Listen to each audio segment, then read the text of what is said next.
Okay, so we have a little bit of big news this week on this week's Drama Scripted Saturday. So if you guys do not know, WWE has hired Paul Heyman and Eric Bischoff and gave them full-time executive roles. So Paul Heyman, what I'm reading, is going to be in charge of Raw, and Eric Bischoff is going to be in charge of SmackDown. So this is pretty big news. If you guys have been watching wrestling as long as I have, you should know that their resumes in the drama scripted field of scripted theatrically called wrestling, you should know their backgrounds. So they're very, very good creative geniuses. As a whole, I feel like this is going to be very, very, very good for the WWE if Vince doesn't be Vince. Because at the end of the day, Vince has final say. And Paul's written for the WWE before.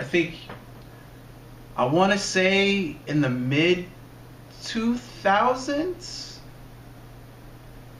I think at one time he was in charge of SmackDown. I'm not too sure, but I've known he's had this role before, and we all know Eric Bischoff has had this role before, and we all know they've both had full controls of their own companies back in the day.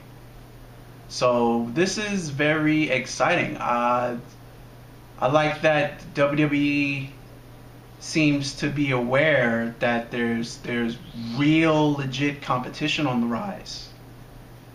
So they're actually noticing that their ratings are falling faster than a meteor that just came into the Earth's atmosphere.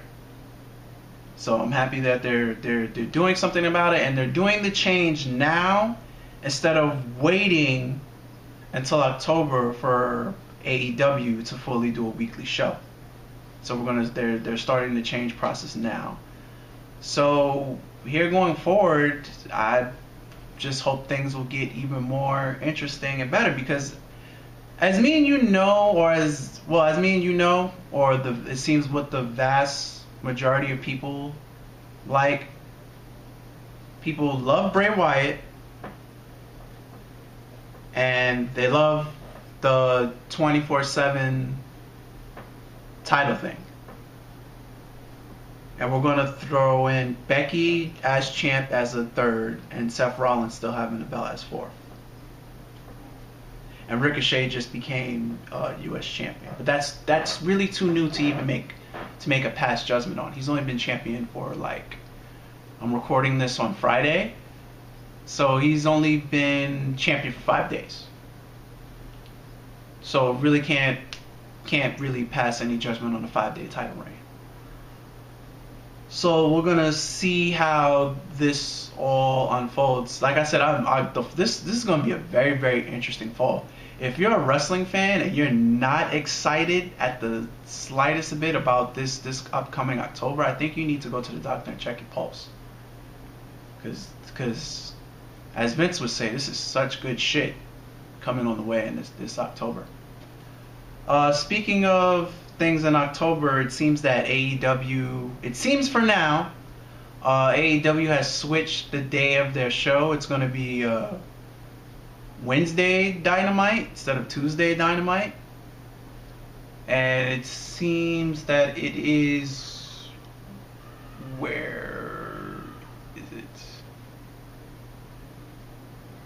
Seems that it is going to start on October 2nd on Wednesday night Dynamite, and it's probably going to be from 8 to 10. So we're just gonna wait for that first official commercial, because you know it's coming. They're probably, if they're smart, which it seems they've done everything right so far, they would do the first commercial for the show to promote it. They would do that at All Out, because you know All Out is already sold out in 15 minutes, and you're crowning your first World Heavyweight Champion. So if I'm AEW, if I'm Cody and the Bucks and Kenny, I would cut that first sneak trailer about the weekly show. I would do that at All Out. Because at All Out, you're obviously going to promote your September pay-per-view. And then after your September pay-per-view is going to be your October pay-per-view. And then in October, you've already said that you're going to have a weekly show. So if I'm them, I'll do that All Out. But that's just me. So it seems like they're focusing more on Wednesday Night Dynamite. And it looks like as of now, it's going to debut October 2nd. And as we all know, the channel is going to be TNT. So that's all interesting. So in injury news, sadly, reason why Jinder Mahal hasn't been in the recent 24/7 shenanigans lately is he ruptured his patellar tendon, and did surgery. It went well, but the healing process for that could take anywhere from 6 to 12 months. And he just signed a new 5-year deal. So congrats to Jinder on the 5-year deal, but I'm sorry that you went into this new deal hurt. It's very unfortunate. This really sucks because I really enjoyed him in the 24/7 scheme of things, because he was like R-Truth's first rival, and I think they were going to kind of go with R-Truth and Jinder back and forth, and then they threw Maverick in, and they would throw, as we've seen, they've thrown other people in from time to time, but it seems from a strong point it was just going to be Jinder and R-Truth. Those were going to be the two main guys, at least from what I've seen. Those were going to be the two main guys to carry this 24/7, because I think as it stands, R-Truth is now an 8-time champion, and Jinder is a 4 or 5-time champion, and Maverick is a 1-time champion, and Robert is a 1, and I think so is, I forgot the other person's name. Titus O'Neil. Titus O'Neil is a 1. I know I'm probably forgetting 2 other names, because I know all the titles just randomly switched on Monday, and then R-Truth got it back, making him the 8-time champion. But those are the people that stand out the most. So yeah, it really, really sucks for Jinder Mahal to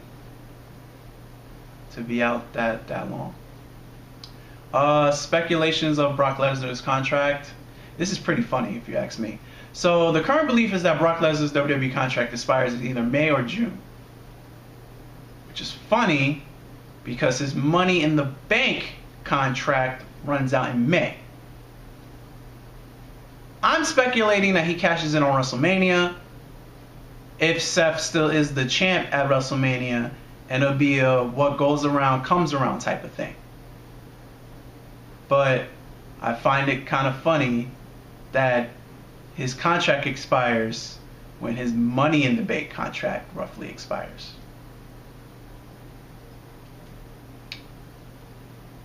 So yeah, that's interesting. That's very interesting. But that's pretty much going to wrap this up for this week's Drama Scripted Saturday. I'm enjoying Bray Wyatt. I'm enjoying R-Truth.